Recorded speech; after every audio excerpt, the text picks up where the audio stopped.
Welcome to Mystic Realms Recap. Please like, share, and subscribe. Enjoy today's episode. The throne room was void of the royal guards, who usually kept watch over the Dragon King. Only a select few were inside the room in order to prevent the scandal from spreading in the Dragon Kingdom. How and when did this happen? The Dragon King of Karshvar Draconis, Azza, growled as he did his best to restrain himself from shouting in anger. Who is the bastard who did this to my daughter? Where were the two of you when it happened? Ollie shook his head because she really didn't have any idea about how Valerie became pregnant. She was in complete disbelief because she had always been with the dragon princess, whom she treated like a little sister that she needed to protect. Ari, who was aware of what had transpired, was about to speak up when Aurelia suddenly took a step forward and answered the Dragon King's question. It happened on the night of the party in Aspor Frieden, Aurelia answered. Valerie, Ollie, Ari, Lux, and myself decided to hold our own drinking party inside Lady Hirswith's residence. At that time, we weren't aware that someone had slipped an aphrodisiac in the wine that Ollie and Ari took from the kitchen of the royal palace. When we realized what was happening, it was already too late. The aphrodisiac had already taken effect, and we were too drunk and too intoxicated to resist it. On that night, Lux had made all of us his women. Azza slammed his fists on the armrest of his throne and shouted, "That bastard! How dare he?" Lady Faustina, who was standing at the side, frowned because she couldn't remember anyone named Lux. Also, she felt incredibly guilty because she was supposed to be Valerie's guardian. And yet, something like this had happened right under her nose. She was also very angry and wished that she could meet this Lux and strangle him to death for getting the princess of Karshvar Draconis pregnant. Suddenly, Aurelia's face turned pale, and she hurriedly covered her lips. Lady Augustina, who had come with her, pressed her palm against her back and cast a recovery spell to make her feel better. After she regained her composure, she once again looked at the king of Karshvar Draconis, who had a sneer plastered on his face. "So, he also got you pregnant, huh?" Azza said in contempt. "If only I knew that it would end this way, I would have killed that insect the first time he came to my kingdom." Queen Saphira lightly patted Valerie's back as she looked at her husband with a frown on her face. "What do we do now?" Queen Saphira asked. "We can't let this news spread, or it will ruin our daughter's image in our people's eyes." Azza narrowed his gaze because there was only one way to settle this matter, and that was to marry Valerie off to someone, giving their family the perfect excuse for her pregnancy. Lady Augustina was thinking along these lines as well, and both of their gazes met, coming to an understanding. But before they could say anything, Aurelia spoke up and made her thoughts known to them. "I know that the perfect solution to this mess is for Valerie and me to marry each other and go somewhere far away so that both of us can give birth without having our reputations destroyed," Aurelia stated. "I don't have any issue with this, but I have a proposal to make." "Speak," Azza stated. Aurelia glanced at Valerie, who was also looking at her with a worried look on her face. "I propose that Valerie and I seek the help of Lady Hirswith and ask to have the two of us sheltered inside the world tree of Aspor Frieden," Aurelia said. "We can tell outsiders that she has chosen us to become her disciples and have to live with her in order to do our training. If people were to discover our condition, we can just say that we fell in love with each other and chose to become lifelong partners. In the first place, dragons rarely marry each other, and public events are only held for the members of the nobility and the royal family. I think this is the most optimal solution to our current predicament." Azza scoffed after hearing Aurelia's proposal, but he also understood the merit of this plan. In fact, Aurelia had more to lose with this setup. If someone were to discover that she was pregnant, the people of the Crystal Palace would realize that their prince was actually a princess. "Don't tell me that you plan to wait until that half-elf returns," Azza stated. "I'm telling you now that even if he returns, I'm going to murder him for what he did to my daughter." "You can do whatever you want," Aurelia replied firmly. "But let me tell you this. When Valerie still had her memory, she was the one who insisted that Lux let her give birth to his baby." Valerie, who was listening to the entire conversation from start to finish, looked at Aurelia in disbelief. "I did?" Valerie asked. "I asked this Lux guy to get me pregnant?" "You did," Aurelia replied. You were the most proactive between the two of us. Although I didn't mind the possibility of giving birth to his child, it was you who seriously wanted to have his baby. You could even say that I was influenced by you. King Asa and Queen Saphira looked at their daughter in disbelief. Never would they have thought that their shy and obedient daughter would be so bold as to ask a man to get her pregnant on her own volition. Is this true? Asa asked Ari, who seemed to also remember the half-elf, whom he wanted to kill. Yes, your majesty, Ari replied. The princess was the one who wished to bear his child. All supremes were able to tell if the one they were talking to was lying or not. King Asa could tell that Aurelia wasn't lying, but he still asked Ari for confirmation.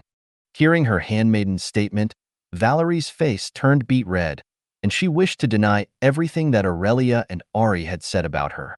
But just as she was about to do that, her heart skipped a beat as if she was about to make a grave mistake, making her unable to say what was on her mind.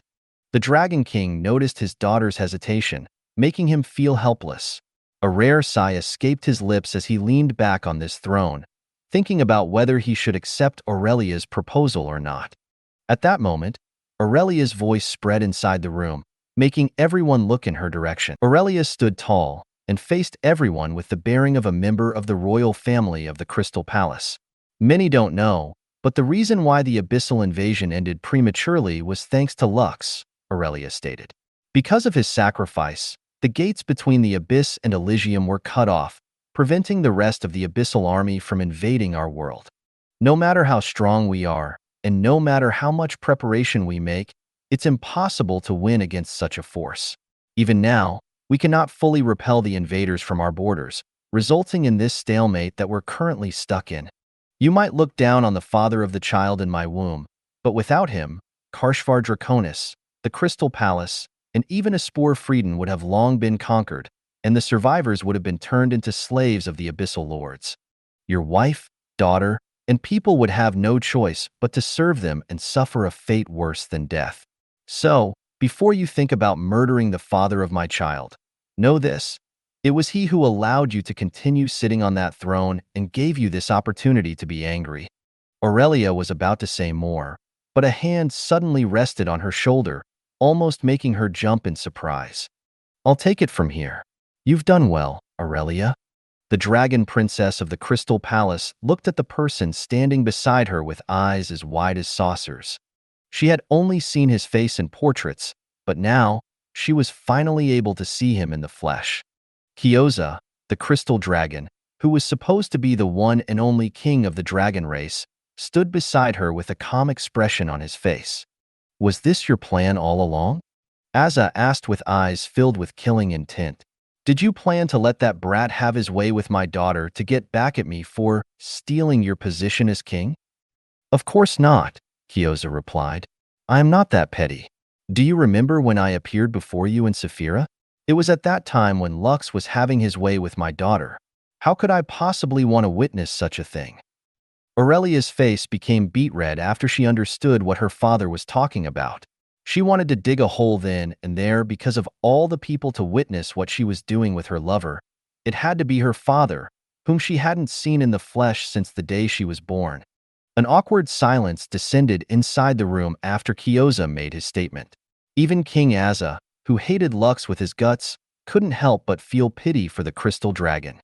However, his pity didn't last long as he growled at the bastard, who could have stopped it from happening in the first place. Why didn't you stop him? King Asa asked. You could have stopped him if you wanted to. Yes, I could have stopped him, Kyoza nodded. But I didn't. The reason is simple. I can't think of any better man to become my daughter's partner aside from Lux. I watched that boy grow up, you know? I don't mind entrusting my daughter to him because I know that he will love and protect her with his life. King Asa snorted. You trust that boy that much? Of course, Kyoza replied. I abandoned my throne, my wife, my daughter, and my kingdom for a chance to meet someone like him. Why wouldn't I trust him? Kyoza then raised his hand, opening his domain inside the throne room. The scenery in their surroundings changed, turning into the world of the abyss. There, they saw a half-elf fighting against a horde of abyssal monsters alongside Hannah. It was 2 against millions, surprising even the Dragon King of Karshvar Draconis. They saw how he unleashed a one-sided genocide, fighting dozens of demigods using every trick he could think of. They were also able to see the mastermind of the abyssal invasion, who made King Az's face turn pale after seeing what he was capable of doing. The image of a gigantic monster, whose single eye reminded him of the records passed down by the previous Dragon Kings in their hidden archives. Is that Azathoth? King Azza asked in disbelief. No, Kyoza replied. It is just a manifestation of his power. I didn't know how Daniel did it, but he managed to harness the power of the outer god and use it to do his bidding. The crystal dragon no longer spoke as everyone watched the scene unfold, making their faces turn grim. Valerie and Ollie, who had completely forgotten the name and face of their lover, couldn't help but feel their hearts beating wildly inside their chest as they looked at the half-elf, who stood in front of the portal, with the intention of preventing Daniel's attack from passing through it. The moment the gigantic beam of light hit Lux, a cry of alarm escaped Valerie's lips as her supposed lover was hit by an attack that would have killed her father in a heartbeat. Everyone stared at the half-elf, who had been trapped inside a giant block of crystal, forever suspended in time. Seeing him in that state made Aurelia, Valerie, Ollie, and Ari feel a sudden ache in their chest as their beloved did everything in his power to fight someone who had initiated the abyssal invasion. King Azza felt his hands trembling after witnessing Daniel's might. If such a being were able to cross into their worlds, then no one, not even if all the forces in Elysium united under one banner, would be able to defeat him. Just like Aurelia had said earlier, his people, wife, and daughter would have become the slaves of the abyssal lords, suffering a fate that was worse than death if it weren't for Lux. And he, as the Dragon King, one of the greatest obstacles in their way, would have been killed without mercy, setting an example to anyone who wished to defy them. Kyoza lowered his hand, and the scenery returned to that of the throne room. Due to his power, Valerie, Ari, Queen Saphira, and Lady Faustina didn't suffer from a headache, which would have made them forget the face of the half-elf, who was the father of the unborn children growing in Valerie's and Aurelia's wombs. The dragon princesses and the 2 handmaidens were at a loss after witnessing such a scene. They didn't expect that Lux had fought such a battle and ended in such a tragic state. Is he still trapped in that block of crystal? Valerie asked, feeling very sad all of a sudden for losing the memory of someone very important to her. Is he dead? No. Aurelia and Ari replied at the same time. They had just met Lux not long ago and knew where he was currently at. Where is he? King Azza thought. Is he too ashamed to show himself and take responsibility for his actions? What a pathetic man he is. Aurelia glared at the Dragon King after hearing his scathing remarks. She wouldn't have the guts to do something like this if she hadn't personally seen what her beloved had gone through to protect Elysium and Solais. He's not here because he went to the abyss in order to find Aurora's soul. Aurelia almost shouted as she tried to restrain the anger that was rising from her chest. While all of you have been waiting for the abyssal lords to attack you, he fought in Agartha to defend it from the abyssal invasion. Aurora died to protect everyone, and her soul has been sent to the abyss. Lux went there to save her, so don't you dare say those things about him. You are pathetic when compared to him. Kyoza looked at his daughter in surprise because he didn't expect her to lash out like this, especially against the Dragon King of Karshvar Draconis. The connection with the abyss has been severed completely, King Azza retorted. How can he possibly go to the abyss? Don't lie to me, girl. Kyoza raised his hand once again, and the scenery inside the room changed. There they saw Lux talking to Antero, asking him if his master was truly dead. After that, they saw him riding on the back of an 8-legged horse, which was being controlled by an old man, whom they hadn't seen before.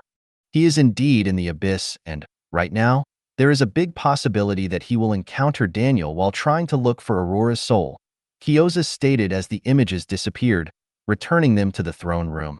What we need to do is gather all our forces and finally rid ourselves of the abyssal lords, especially Daniel's right-hand man, Nyarlathotep. I suggest we follow my daughter's proposal and let Valerie, Ali, and Ari go to Espor Frieden. In fact, it is best if your wife, Saphira, and my wife, Evangeline, Go with them so that they can look after our daughters. Once we're sure that our families will be safe, we can focus all our attention on eradicating the Abyssal Lords once and for all. I believe that there is nowhere safer than the location of the World Tree right now. As long as they are there, we can fight without holding back."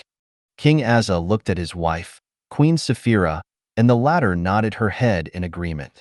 Although she didn't want to leave Karshvar Draconis, she also knew that the stalemate couldn't last forever. What they needed was a united army that would launch an all-out counterattack that would eliminate the abyssal threat from their world. "Fine," King Asa nodded. "I will agree to this suggestion. We leave for Sporfrieden in a day.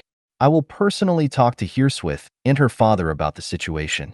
Kyoza nodded and made a gesture for Aurelia and Lady Augustina to follow him. Now that the half-elf was in the abyss, it was up to him to take command of the forces of Elysium and wipe out the enemies who dared to stand in their way. A Sporfrieden. King Asa glared at the beautiful elf, who was smiling from ear to ear after hearing the news that Valerie and Aurelia were pregnant with her grand disciple's children. Of course, Hirswith knew that the two dragon princesses were Lux's women. She even played a huge role in keeping their lovemaking a secret by erecting a barrier outside of her residence, preventing anyone from seeing or hearing anything.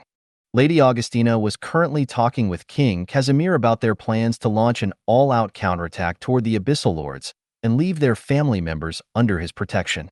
She also told him discreetly about Valerie's and Aurelia's current condition, which shocked the High Elven King silly. However, after finding out that the one who got the two princesses pregnant was his daughter's grand disciple and that it happened right under his nose, he felt very embarrassed and promised that he would ensure that this secret would be kept under wraps. The noble lady who had tried to use an aphrodisiac to humiliate his daughter was already in prison, making her regret ever doing what she did during the party. Since he was partly at fault for what happened to Valerie and Aurelia, King Casimir knew that if he didn't handle this properly, the two dragon kingdoms would become his enemies. "I promise that I will keep the two of them safe here in my domain," King Casimir vowed. "Also, all the non-combatants of both of your kingdoms will be allowed to migrate here to my kingdom. We will prepare their temporary residences and provide for them while all of you are away." King Asa, who was paying attention to their discussion, nodded his head in approval. He could just simply move Karshvar Draconis to the location of a Sporfrieden, allowing his people to be protected by the elves while their combatants were away. Kyoza could do the same for the territories of the Crystal Palace. Although they were currently based on land, he could easily make the crystals, on which the cities were built, fly like floating islands in the sky. This also gave them the option for mass migration, leaving no one behind. "You really don't remember him, do you?" Hirswith asked Valerie, who had been silent since she arrived in a Sporfrieden. "I don't," Valerie replied, "but I know what he looks like now." "Isn't he handsome?" Hirswith asked in a teasing tone. "He is my grand disciple after all." Valerie blushed before reluctantly nodding her head. "He is indeed handsome." The dragon princess was still reeling from shock after seeing the person who had gotten her pregnant. Also, after discovering that Lux was currently in the abyss in order to save Aurora's soul, she felt quite helpless. Not only had she forgotten about Lux, but she was also unable to do anything to help her friend, Aurora. Ali, who was standing beside Valerie, didn't know why she was feeling an overwhelming sense of familial love towards the red-headed half-elf, whom she had seen in Kyoza's memories.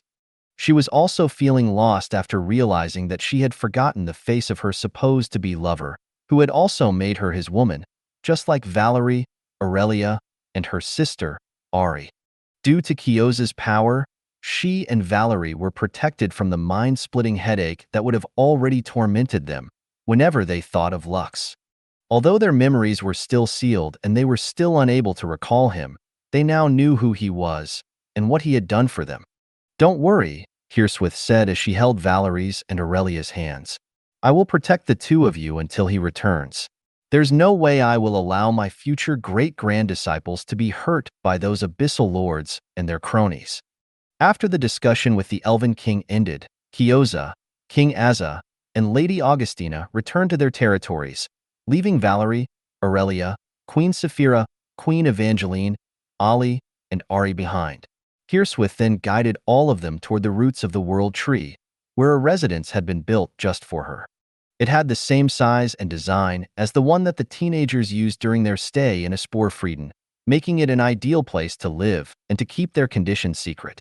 Also, since their temporary residence was located at the roots of the World Tree, the life energy in the surroundings was perfect for nourishing the babies that were currently growing in their wombs.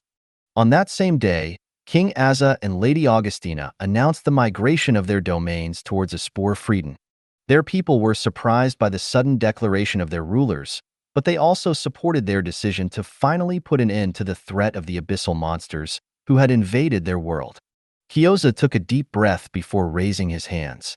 The territory of the Crystal Palace was created from the crystal breaths of ancient crystal dragons. Because of this, the king recognized by its people would be able to control them without too much effort. One by one, the crystal cities rose and hovered in the sky, imitating the floating islands of Karshvar Draconis. They then began to move in an orderly fashion, like a fleet of battleships that were ready for war. 2 days later, a fleet of floating islands could be seen in the distance, which represented the lands of Karshvar Draconis. The two kingdoms, which had been separated due to their beliefs, traveled side by side as they headed to the ancient kingdom of the High Elves, where they would stay until the war was over. The journey took a week to complete, but the moment they arrived in Sporfrieden, they were greeted by the cheers and booming horns of the elves, who had been waiting for their arrival. The divine army of light, as well as Memento Mori, began to move in the shadows. Since this war was going to be a battle where all the forces of Elysium would unite under one banner, they temporarily set aside their differences and agreed on a silent truce with each other. Now that the forces of the world were planning to gather for one massive counterattack, the Agarthians surfaced from their underground kingdom and informed the Alliance that they would also take part in the battle that would rid them of the abyssal monsters, who nearly destroyed their kingdom several days ago. News of the upcoming counterattack spread within the central and eastern regions of Elysium like wildfire. Hearswith also made her appearance in the Finn Kingdom and Xeno Empire, convincing Alexander, Maximilian, and Emperor Victor to let Iris, Kai, Aina, and Colette migrate to Sporfrieden, where she could protect them. Although they were reluctant, they still agreed to send Lux's lovers to the High Elven Kingdom, which currently boasted the strongest defense team in the world of Elysium. This move also relieved them of any worries, because they would be able to fight to their fullest even in the case where their kingdoms would be attacked by the abyssal army. Alexander and Maximilian knew that they needed to stay in order to protect their people and prevent mass panic from happening. Maximilian also sent his family members, including his granddaughter, Rose, and his wife, Kiana, to the ancient Elven Kingdom. Vera and Alicia went with them to serve as Iris Guardians, as well as to be a means to directly communicate with Alexander, using the special artifacts that they carried. King Victor decided to have his entire family evacuate to Sporfrieden as well. As an emperor, he had a duty to his people, so he couldn't leave. He would also raise an army that would join the alliance, which would soon march toward the western regions of Elysium, where Nyarlathotep was busy conquering the kingdoms and empires that were unlucky enough to be targeted by his abyssal army. While all this was happening, Eiko was also gearing up to fight against Nyarlathotep. The baby slime instinctively knew that the outer god would come to find her because she wielded one of the pillars of eternity that he and Daniel had been searching for in Elysium. The Ford Federation was located in the southwest regions of Elysium, which was closest to the abyssal army that Nyarlathotep commanded. In fact, several of these forces had attacked the Ford Federation in the past, but since Eiko was guarding her territory, none of them were able to conquer it. Currently, Eiko was standing on top of a table, which was located on an elevated platform on Poseidon's deck. Fei Fei was right beside her, looking at the map of the sea around the Ford Federation as well as the map of the Torstein Island nation. She was using her newly evolved skill, Treasure Hunter Epic, to look for demigod cores in the surrounding territories, which they could use to create powerful monsters through Eiko's Monster Generation Epic skill. Currently, the giant bone cauldron had countless bony hands extended into the sea, digging up one of these demigod cores that Fei Fei had detected. Eiko didn't plan to use the demigod core right away because she planned to get as many as possible before she started to create her new undead subordinate. Poseidon had 3 demigod beast cores inside its body, and it was already very powerful. The two baby slimes wanted to create a creature that had 4 or more demigod cores in its body, making them a force to be reckoned with. Wei. Fei pointed at a location in the map of the Torstein Kingdom, informing Eiko of their next destination. Eiko glanced at the place where her best friend was pointing at and nodded her head in understanding. At that exact moment, the bony hands that were extended into the sea slowly rose to the surface, holding a 4-meter-tall demigod core that was darker than black. The bony hands then carefully placed the demigod core inside the giant cauldron before giving Eiko a thumbs up. Avery, Eiko called out. Yes, princess. Avery bowed and ordered the skeleton swashbucklers to man their positions. Poseidon then soared toward the sky to head to their next location.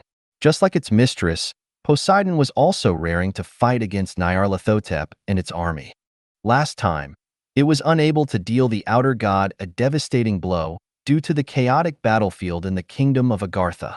This time, it planned to obliterate the abyssal army's rear, allowing it and the alliance to trap their enemies in a pincer attack.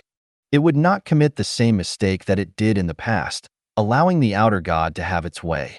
Avery, on the other hand, was very curious to see what kind of monstrosity Eiko was about to make.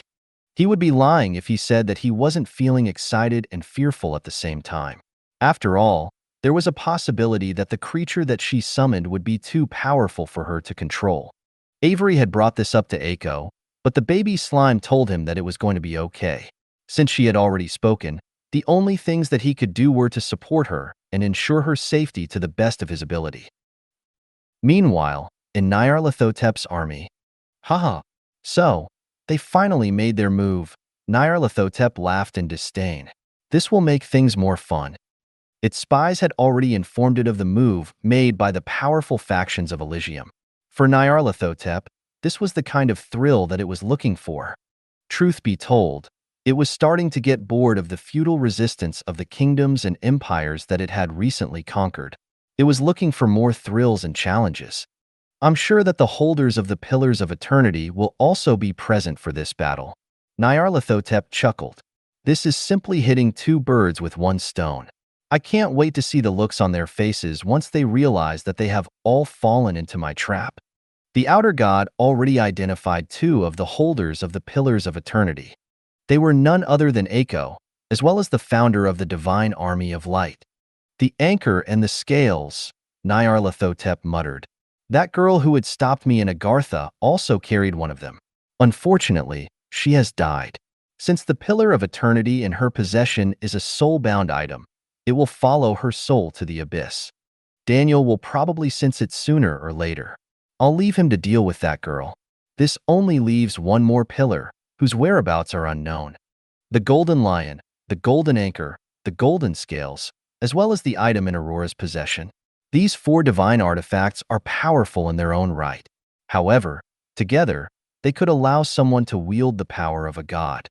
Not only that, they could also use the power of the Pillars of Eternity to ascend into godhood, something that Daniel had failed to do in the past due to the intervention of the goddess of Solais.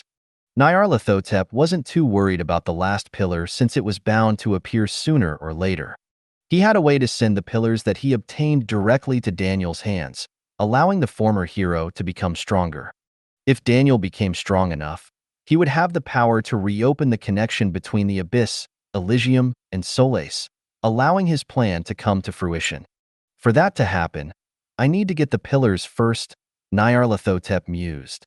Fortunately, I didn't have to look for them this time around. 2 of them will come to me, and I will welcome them with open arms. Another chuckle escaped the outer god's diabolical lips as he patiently waited for his enemies to come knocking on its doorstep. The 2 clones that remained by his side started to bury themselves deep underground and head to the locations where Nyarlathotep ordered them to go. An all-out war was about to unfold, and yet, both sides thought that they had the upper hand. As to who among them would prevail, they would only know on the day that their armies met on the battlefield. Antero had warned Lux through telepathy about Daniel's subordinates, who were waiting on the other side, so he prepared himself for a battle the moment they appeared on the 14th floor. As soon as they passed through the portal, Lux and his subordinates lashed out and annihilated the observers before they could send a message to Daniel. Even the demigod who was assigned to monitor the situation hadn't managed to do anything before James' silver spear pierced it through the head, ending its life in a heartbeat. Black fire then devoured the abyssal creature's body, leaving no traces behind. As for the corpses of the other monsters in the surroundings, the liches in Asmodeus' group reanimated them all and added them to their undead army. "I didn't know you were strong, Gramps," Lux said as he looked at James, who was casually smoking a pipe and blowing circles of white smoke in the air. "You killed that abyssal lord without it realizing how it died." "That was just a lucky strike," James replied. "His face scared me, so I threw my spear in reflex." Lux stared at the old man before nodding his head in understanding. He knew that James wasn't obligated to help him, but the latter still did. So, he decided to no longer pry about his amazing spear throw. "I don't think it's a good idea to head to the next portal directly," James said as he gazed in the distance. It was as if he could see for miles on end, informing the half-elf about what he was seeing. "Then shall we take a detour?" Lux inquired. "Yes," James answered. "Although it will take longer, it's still the safer option." The half-elf nodded because he agreed with the old man's statement. He wasn't prepared to meet Daniel at this point in time. If the two of them were to see each other soon, there was only one ending, and that was Lux's death. Since that was the case, taking the slower yet safer option was the optimal choice. Sleipnir ran northwest, following the edges of the abyssal plain, where no monster was in sight. This process took them nearly 5 hours, but no one noticed them when they entered the 15th floor. Fortunately, there was no welcoming party on the other side, so they did the same thing and successfully infiltrated the 16th floor. They weren't so lucky when they arrived on the 17th floor because a fight broke out.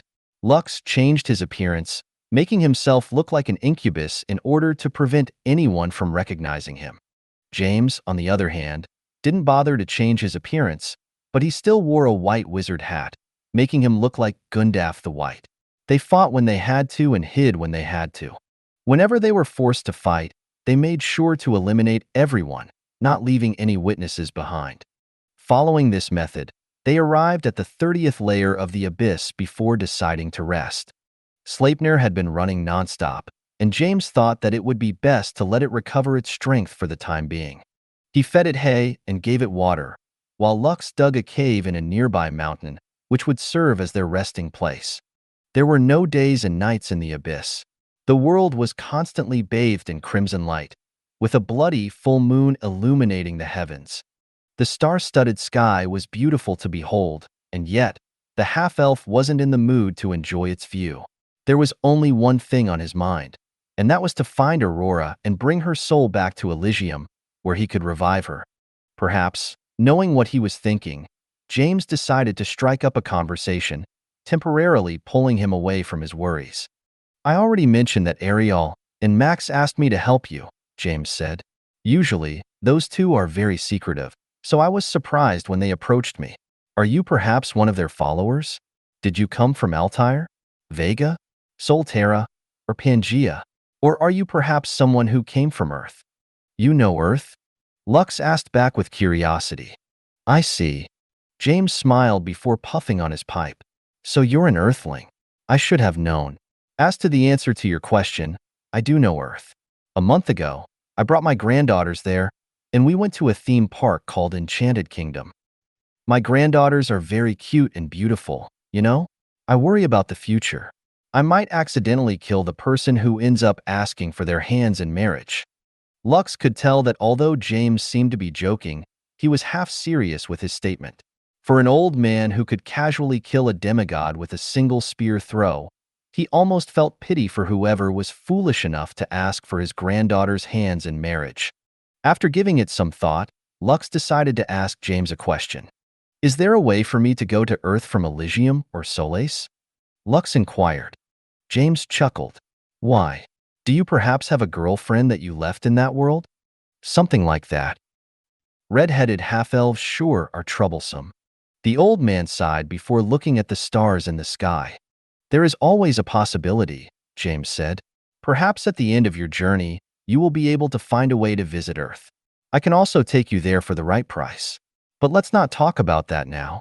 I'm sure that you don't want to go to Earth pronto, especially since there is a world-ending calamity that's threatening your world, right? Lux nodded. Right. I have no intention of returning to Earth right now. I'll wait until I gather the Pillars of Eternity first and save Solais. You do that, James smiled before puffing on his pipe. I'll give you a free ride to Earth if you live through this calamity. After all, I can't bring you there once you're dead. How about as an undead? Lux inquired. Ha ha ha. Well, I suppose that's possible. But trust me, your wives wouldn't want you to be undead. Someone with unlimited stamina is a scary thing to face in bed, if you know what I mean. Lux scratched his head because he understood what James was talking about. Although he was a necromancer, he had no intention of becoming an undead.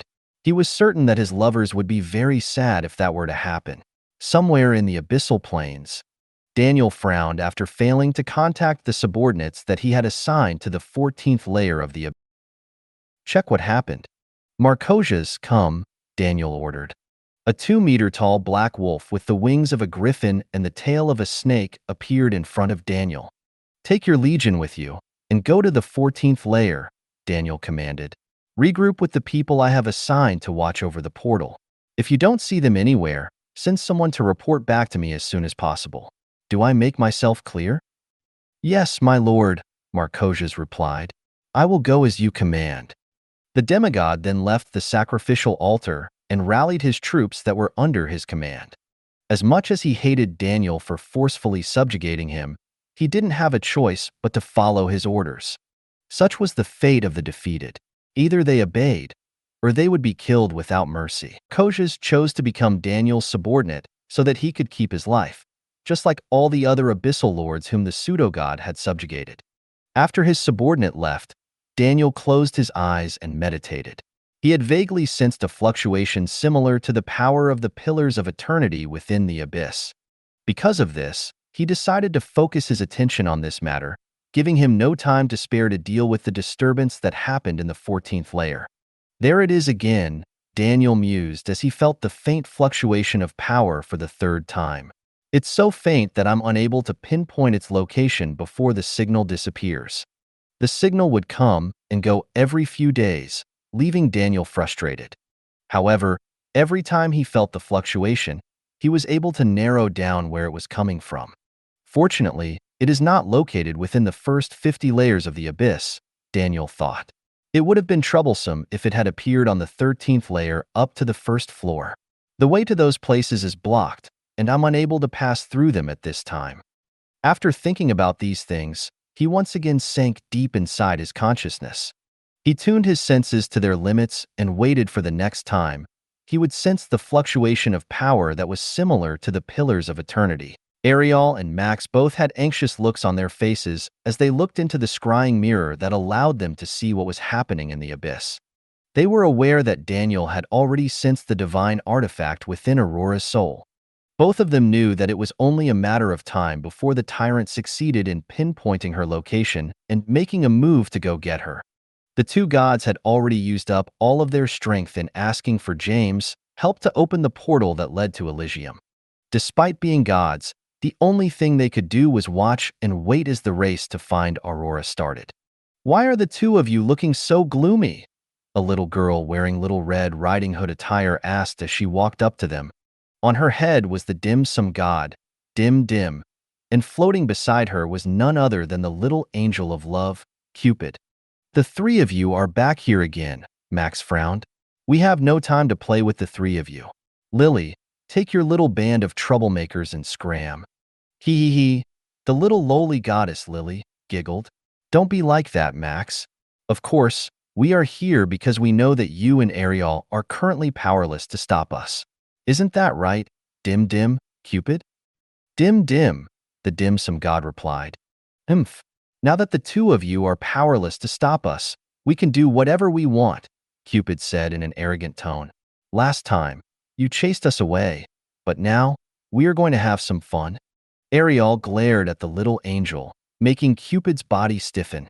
He then hid behind Lily and glared back at the god of games, whose divinity was at an all-time low.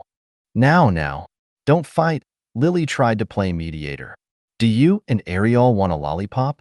Sometimes, people need a little sugar in their life so that they can think properly. Even gods are not an exception to this rule. Or do you perhaps want some dim sum to eat? We can give you that too, right? Dim dim? Dim dim.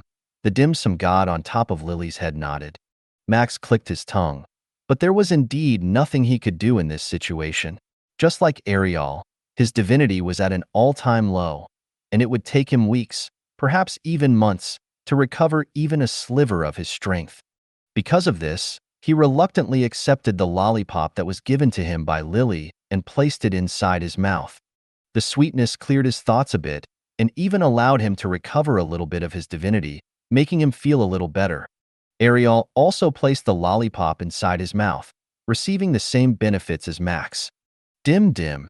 The little dim sum god also gave Max and Ariel a platter of dim sum, which the two ate without saying anything.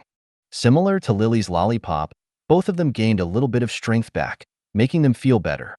Their faces had also regained a bit of their color, and were now only slightly paler than normal. Seeing that the troublemakers were actually helping them recover, Max reluctantly thanked them, making Lily and Dim Dim smile from ear to ear. "Thank you, Lily, Dim Dim," Ariel said after he finished eating the dim sum that Dim Dim had given him. "Now that you're feeling better, tell us what's happening here?" Lily said as he pointed at the scrying mirror. "What is that old bandit James doing in the abyss? And who is that red-headed half-elf beside him? Is he William's cousin or something?" Ariel and Max shared a knowing glance at each other before looking at the three troublemakers in front of them. If they played their cards right, they might be able to gain the assistance of the three little gods, who had a lot of free time on their hands. 40th layer of the abyss. "What do you think, Sleipnir?" James asked his horse with a serious expression on his face. "Do you want me to disguise you to look like a nightmare horse?" Sleipnir shook its head. It then neighed a few times as if telling James that it didn't need such a disguise, and for the old man to worry more about himself. As an 8-legged horse, it didn't stand out too much in the abyss, since most of the monsters there were unique. James, on the other hand, stood out like a sore thumb. The old man was wearing a white robe and a white wizard hat. Also, he was human. It was simply too hard for James to pretend to be an abyssal monster with his get-up. Lux, on the other hand, was playing it safe and had transformed into an incubus. This was a form that Queen Rhiannon had gifted him in the past, but he never bothered to use it. Now that he was planning to play it safe in the abyss, he decided to finally use it, in case he and Daniel met, and there was a possibility that the latter wouldn't recognize him. "You're right," James nodded. "I truly don't look like an abyssal creature." The old man coughed awkwardly before taking off the wizard hat from his head. He also removed his white robe and changed it to something darker and duller. He then put on a demonic mask, covering half of his face, making him look more sinister. To complete his disguise, he pulled up the hood of the robe he was wearing, covering his head and forehead. "Better?" James asked Sleipnir, who nodded its head in approval. The old man smiled and patted the neck of his horse before glancing at the half-elf behind him. "I think we've already had enough rest," James stated. "Let's go cross to the 100th layer as soon as possible." Lux nodded and mounted Sleipnir's back, ready to continue their journey. Once its two passengers were properly seated, Sleipnir ran towards the portal of the 40th floor, so that they would arrive at the 41st floor. But, just as the two were approaching the portal, something unexpected happened. A 2-meter-tall black wolf with the wings of a griffin and the tail of a snake appeared in front of them. A few seconds later, countless abyssal monsters poured out from the portal, blocking their path. The black wolf glanced at the two demons who were riding on the back of an 8-legged horse. "The two of you, which abyssal lord do you serve?" Marcosius asked. "We serve Lord Andrus of the 12th layer," Lux replied. This was the plan that he had hatched after taking the form of an incubus. "Andrus?" Marcosius frowned. "Isn't he already dead? Also, as an incubus, shouldn't you be serving the abyssal lord of the 69th layer of the abyss, Jack Gorgon?" "Do you mean Jack_Gordon?" Lux asked. "No, I meant Jack Gorgon," Marcosius insisted. "Why aren't you serving him?" Lux lowered his head. "It's because I didn't like him. Because of that, I left the 69th layer and went down to the 12th layer. Unfortunately, my master died while fighting against that *TCH, Queen Rhiannon. I hid when they invaded the 12th layer and only left when things settled down. Also, I heard some rumors that the ruler of the 69th floor, Jack Gorgon, joined the Abyssal invasion. However, the connection with the Abyss has been severed, so he is no longer able to return. I plan to go back home with the intention of starting over. I just hope that the bastard died in Elysium, so that I will never have to see his face again. The look of disgust appeared on the incubus face, making the black wolf smirk. It seems that you really hated that guy, Marcojas commented. I don't hate him, Lux replied. I despise him. Haha. Spoken like a true abyssal. Marcojas nodded his head in satisfaction. By the way, you said that you came from the 12th layer. How did you manage to pass through the 13th layer? I took the opportunity to sneak out when everyone was preparing for war, Lux answered. Fortunately, I had already arrived on the 15th layer when the connection between the layers was severed. Then, have you seen anything suspicious as you've been traveling towards the deeper layers? No. I've only seen some stragglers along the way, and some infighting in the cities due to the sudden power vacuum that has transpired since the big shots passed through the gates. It seems that everyone wants to be the hot stuff as of late. The Black Wolf snorted because this was a fact. After the majority of the Abyssal Lords had entered the portal, those who were left behind thought that it was time to take over the position of their previous masters. Infighting was very common, and only those who directly served Daniel were exempt from doing something so foolish. By now, the Abyssal Legion of Marcojas had already passed through the portal and was only waiting for their leader's orders. The two of you should settle down soon, Marcojas said as it moved to the side to allow Lux and his companion to pass. Things are getting rowdy here in the Abyss. It is not a good time to travel between the different layers. Thank you for your advice, Your Excellency, Lux bowed respectfully. May fortune smile upon you. After Lux finished saying his parting words, James urged Sleipnir to walk towards the portal. Just as the horse was about to step inside it, the Black Wolf called out to them, making their bodies stiffen. Oh, yeah, before I forget, there is something that I must tell you, Marcojas said with a mischievous smirk on its face. Yes, Your Excellency? Lux asked as his hand slowly moved, ready to summon Calypso and his undead army to fight at a moment's notice. The Abyssal Lord who now rules the 69th floor is Jack Gorgon's brother, Marcojas stated. Although he is different from his brother, he is just as viscous as him. Lux bowed for a second time. I'll keep that in mind, Your Excellency. Sleipnir finally passed through the portal, disappearing from everyone's sights. Marcojas then ordered his Abyssal Legion to continue to march towards the 14th layer of the Abyss. The mischievous smile was still plastered on its face as it thought of the two people he met just now. Even if they tried to hide it, they are unable to fool my nose, Marcojas mused. It seems that they are the ones who eliminated the guards stationed at the entrance of the 14th layer. The Black Wolf continued to walk and lead his subordinates forward. Although he had discovered that the two were humans, he didn't make any attempt to report his discovery to Daniel. Marcojas hated his current employer and was only paying lip service to his order. Since the two might have the ability to give his boss some trouble, Marcojas was more than happy to look the other way and let them kill each other. That way, he would finally be free of his servitude and be able to return to ruling his own domain, without someone trying a leash on his neck and treating him like a lapdog, which Marcojas hated the most. I think he let us go on purpose, James muttered as they traveled through the 41st layer of the Abyss. It seems that not all the Abyssal Lords are loyal to this Daniel fellow. Lux nodded his head in agreement. When the half-elf saw the mischievous smile on the Black Wolf's face, he knew that Marcojas had already seen through their disguise. Because of that, he had prepared to summon his undead army and attack, not letting a single witness escape. However, Marcojas decided to let them go as if nothing had happened. Do you think he will rat us out later? Lux inquired. The possibility exists, James replied. But I am more inclined to think that he will not do such a thing. It's still a 50-50 chance, though. What do you think? Should we go back and eliminate him just in case? Lux pondered for a bit before shaking his head. He liked to believe that not all the Abyssal Lords, as well as the Abyssal creatures, were the bloodthirsty kind. Although he had to admit that Queen Rhiannon and him didn't have a good start, they were able to move on from that incident and stand together as allies. He didn't know if there were any pacifists among the Abyssal Lords, but he sure hoped that he wouldn't have to fight every Abyssal creature that blocked his path to find his lover, Aurora. Traveling through the different layers was easy.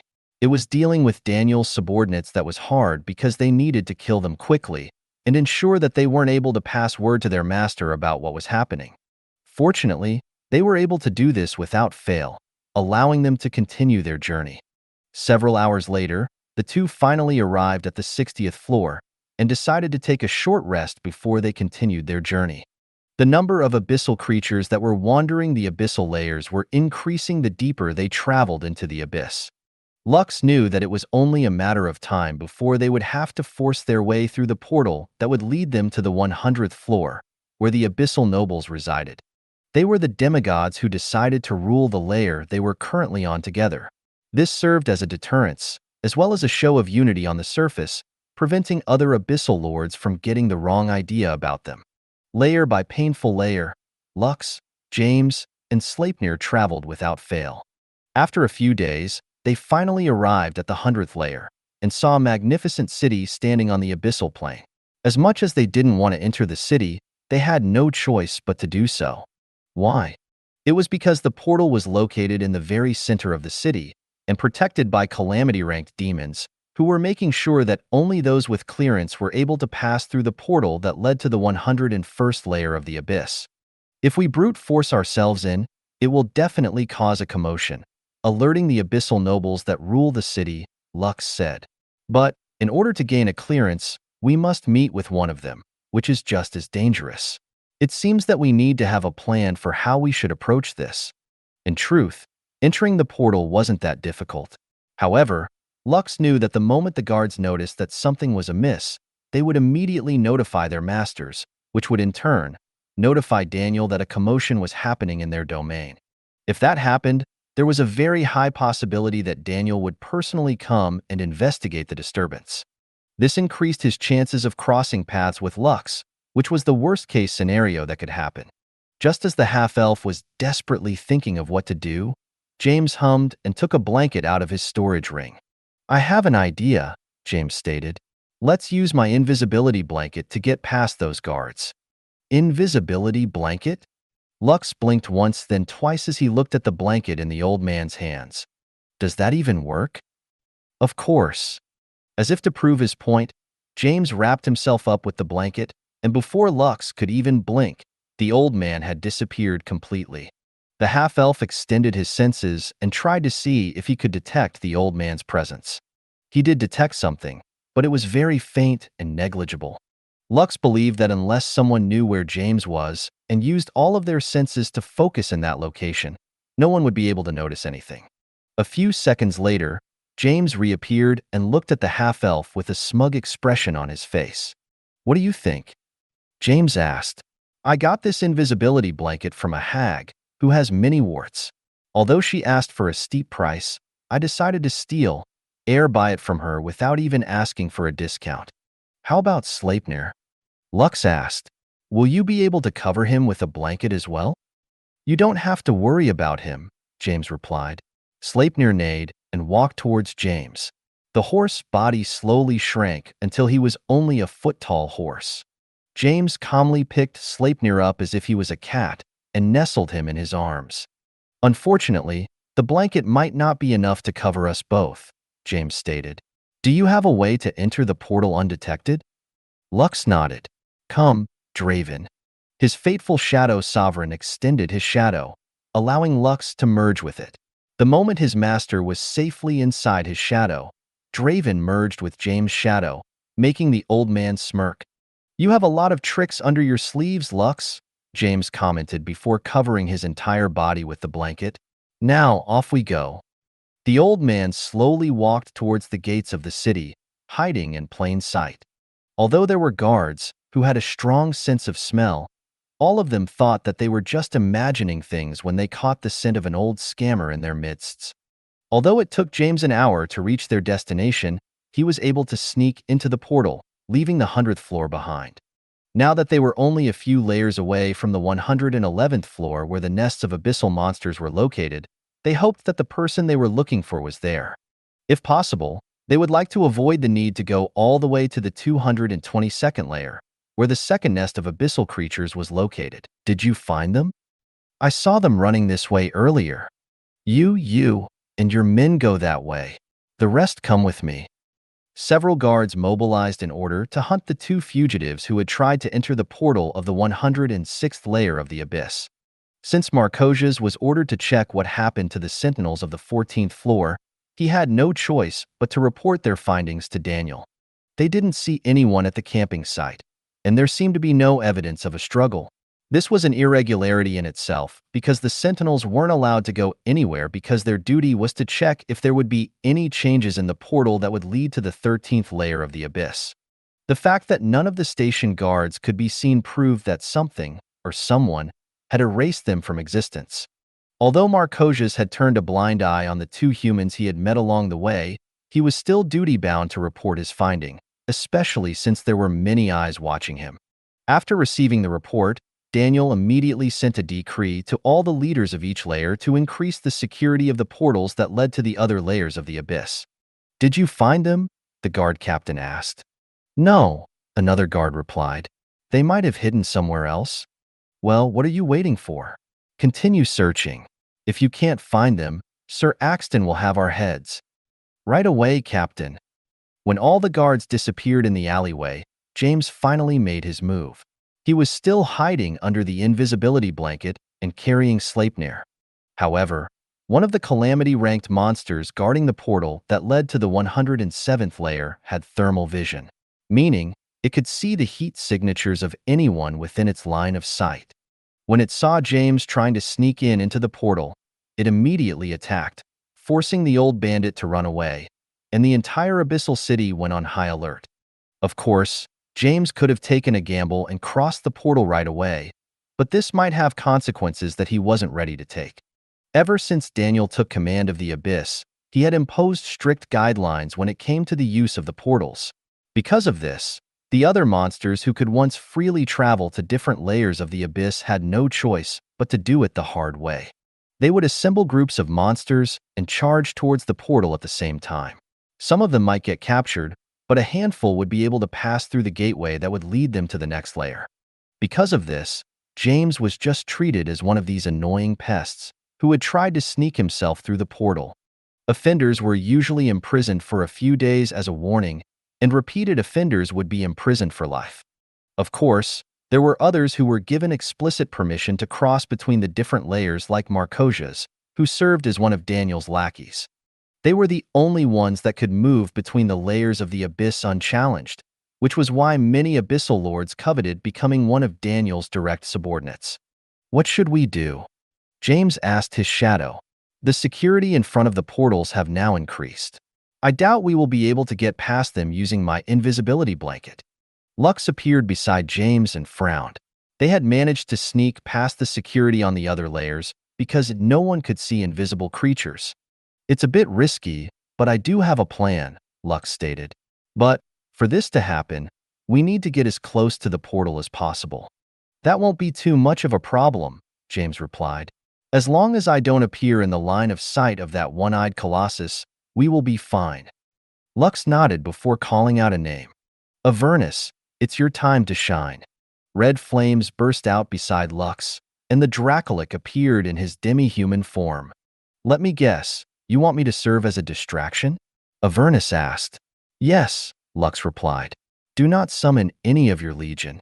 I got that covered. Just deal as much damage as you can in the city and force everyone to look in your direction." "Sounds simple enough." Avernus nodded. "I'll wait until the two of you appear near the portal. Just give me the signal when you want me to start." Lux and James nodded before the half-elf once again merged with the old man's shadow. James then headed near the location of the portal as fast as he could, while making sure to keep track of the one-eyed colossus line of sight. The old bandit's eye patch could see through walls, so it was very easy for him to see where the monster was looking. After making sure that they were hidden properly, Lux gave the signal to Avernus to start his performance. As soon as Avernus received the order, he immediately transformed into his dracolic form and roared, making everyone in the city become aware of his presence. Lux then summoned several tombstones that dropped in various locations near Avernus. A second later, countless hordes of zombies emerged from the tombstones and started to wreak havoc in their surroundings. The half-elf also decided to add Lazarus to the mix, and the ancient flame skull unleashed a barrage of spells in every direction, causing sections of the city to start to burn. Avernus then unleashed a dragon's breath, targeting the one-eyed colossus, and forced it to focus its attention on him. "Hey you!" Avernus shouted. "Yes you, the one with the single eye on his head. You look like a D***CK. The colossus roared in anger and charged at Avernus with its weapon ready to strike. The other demigods of the city had also noticed the disturbance, so all of them flew towards the Dracolic with the intention of ripping it apart. James, who was the opportunistic person that he was, didn't hesitate to run towards the portal in order to go to the next layer. Since Avernus and Lazarus were in the abyss, it was very easy for Lux to summon them anytime. However, just as soon as they emerged on the other side of the portal, which was the 107th floor, they found themselves staring at two demigods who seemed to be waiting for their arrival. "Looks like we found ourselves the troublemakers," one demigod, who looked like a wyvern, said. "You're right," the other demigod, who looked like a manticore, commented. "Do you think Lord Daniel will be happy if we hand these two fools to him?" "Definitely. We might become one of his honored guards." "Sounds good." The two demigods then unleashed their aura with the intention of forcing James to the ground. However, just as soon as they decided to fight the old man who had appeared in their midst, James smirked and summoned his silver spear in his hand. "Looks like we need to brute force ourselves out of this one," James stated. "I agree," Lux replied as he emerged from James' shadow. "Well then, let's end this as quickly as possible." Without another word, the two charged towards the two demigods, who didn't know who they were dealing with. Before they could even react, a silver spear pierced the forehead of one of the demigods, while the other one found himself staring at All Might, whose flaming fist smashed through its face and sent it flying for hundreds of meters in the air. All Might held the title as the strongest member of Lux's covenant. However, he was quickly overshadowed by the other strong monsters who became Lux's followers. King Leoric, as well as Avernus, were leagues above him, making his title as the strongest member of Lux's covenant seem like a joke. However, the moment Lux became a saint, all of his summons and named creatures had explosive growth. All Might received the most benefits from his rank up. Similar to Avernus and Lux's Deus Gigantia, All Might had now stepped into the demigod rank. But he wasn't an ordinary demigod. He was a peak demigod, and the skill he now possessed could even make Avernus cough up blood just by looking at it. His passive skill, above 10,000, which made his stats always 10,000 higher than Lux's, was now upgraded to above 100,000. This meant that All Might's stats would always be 100,000 greater than Lux, giving him a permanent bonus to his stats. His core skill, God Strength, had also been upgraded to Epic rank, granting him a 5,000% increase in physical damage. But the most amazing skill of all was his trademark skill, Max Ultra, Epic. This skill was simply bonkers, allowing All Might to increase all of his stats by an additional 5,000% for 30 minutes. But that was not all. He gained another skill, and it was called I Am Legend. When fighting opponents that were stronger than him, All Might would become invincible for 1 minute. This was true invincibility that couldn't be negated or dispelled. Even if Antero punched All Might with all of his strength, the hero of Lux's covenant would just give the Golem of Destruction a thumbs up and say the words, "Nice smash," before returning Antero's smash with a smash of his own. When the demigod that All Might punched was sent flying, he followed it up by jumping high up in the air and grabbing the demigod's body firmly before performing a wrestling suplex, slamming the demigod to the ground. After that, All Might raised his fist and roared, "United Nations smash." That single smash created a powerful shock wave that rippled for thousands of meters, creating a giant crater inside the abyssal city. James and Lux were already speeding away from the center of the battlefield, leaving All Might to aggro all the abyssal lords inside the city. After smashing the demigod to oblivion, All Might raised his hand, just in time to give Blackfire a high five. The black coffin then greedily devoured the body of the demigod that was about to take its last breath. "Who are you?" the abyssal lord who ruled the 107th layer of the abyss shouted in anger. All Might replied. He had every intention of taking the blame for everything that was happening in the abyss. "Why are you doing this?" the abyssal lord asked. "Do you want to rebel against Lord Daniel?" "Enough talk," All Might stated before pointing at the abyssal lord. "Let's fight." "Bastard," the abyssal lord growled, but he didn't attack immediately. He was waiting for the two other demigods who ruled the same region as him to arrive and teach the intruder a lesson he would never forget. "Since you don't want to come to me, I'll come to you." All Might smirked. The four-armed hero took a step forward and instantly disappeared from where he stood. A moment later, he reappeared in front of the abyssal lord and unleashed a smash that the abyssal lord was able to block by crossing his arms over his chest. "You think you can beat me with just this?" the abyssal lord sneered. The smile on All Might's face widened as he looked at the foolish abyssal lord who thought that he had blocked his punch. "Are you sure about that?" Before the abyssal lord could say anything in retort, he found his vision suddenly turning dark before his body collapsed on the ground. All of Lux's subordinates had also acquired the skill, Divine Abyssal Touch. Their attacks not only ignored defense, but it also directly attacked the soul. Blocking it physically was a mistake.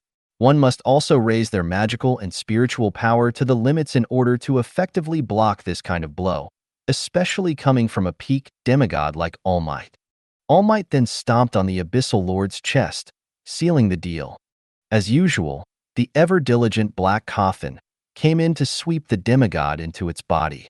Seeing that the abyssal lord had been defeated, all of his subordinates fled in different directions.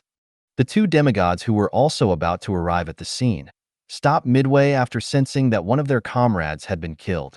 Although there were two of them, the feeling of oppression that they were sensing inside the city was intimidating them. Because of this, they hesitated whether to engage the invader or not. All Might gazed in their direction before giving the two demigods a smirk. Just as he was about to deal with them, he heard Lux's voice inside his head, asking him to ignore the two other demigods and come with them to the next floor. Since it had already come to this, he planned to summon Avernus to fight alongside All Might and brute force their way towards the next layer. They had already created a ruckus, and there was no other way but to charge through the abyss in order to reach the 111th floor as soon as possible. Meanwhile, somewhere in the abyss, Daniel's eyes slowly opened as he finally discovered the location where the fluctuations of the power that resembled the pillars of eternity was coming from. It was also at this moment when the reports of the disturbances that were happening on the lower layers reached his ears. However, the pseudo-god ignored these reports, at least for the time being. He was more interested in going to the layer where the fluctuations were coming from to confirm his suspicions. If he was right, then he would definitely hit the jackpot. He never expected that one of the pillars of eternity would appear in the abyss, and he had every intention to make it his own. Thank you for watching. I hope you enjoyed today's episode. If you did, please like, share, and subscribe.